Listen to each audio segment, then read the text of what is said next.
Kag sa numero 1 sa mga balita subong nga adlaw, paandam. Mahimo sa sini nga mga inoras maka-eksperyensya na sang heavy traffic tub-tub karon sa gabi. Hindi bangod may ginapatuman nga road closure sa porsyon sang Circumferential Road, bangod ginapaabot ang pagdagsa sang tawo sa Bacolod City Government Center. May report si Nico Delfin.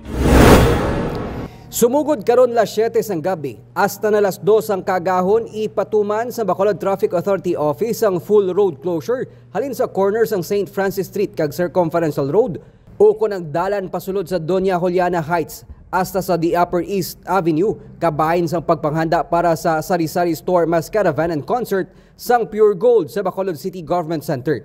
Sa ginisyo nga Executive Order number 57 ni Mayor Albi Benitez, ginakinahanglan mapatuman ang traffic rerouting agud masiguro ang seguridad kag safety sa mga tumalanaw nga ginapaabot magadugok sa concert. Ang bitaw ang nagtala na sang 40 ka mga personnel agud mapahaganhagan ang pagutok sa lakat sang trapiko sa mga ginakabig choke point areas dungan sa ginapatuman nga truck ban. Ang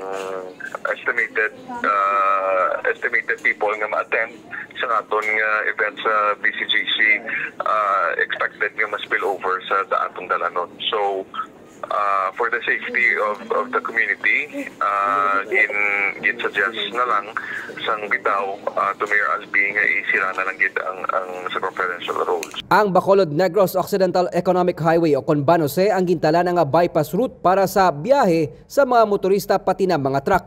Kabahin sa mga-perform karon nga gabi ang grupo nga SB19 upod ang mga rap artist nga Sanday Skostakli kag Flo G.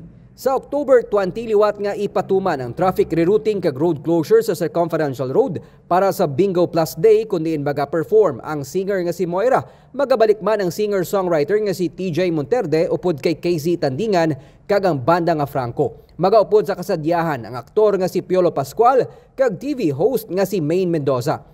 Hugot ang panumdom sa Bacolod City Police Office sa mga nagakadto sa mga festival sites karon nga Mascara Festival nga ipaiway ang pagdala sang backpacks, mga bottled soft drinks kag alcoholic drinks kag mga patalom. Nico Delfin para sa DigiCast Negros.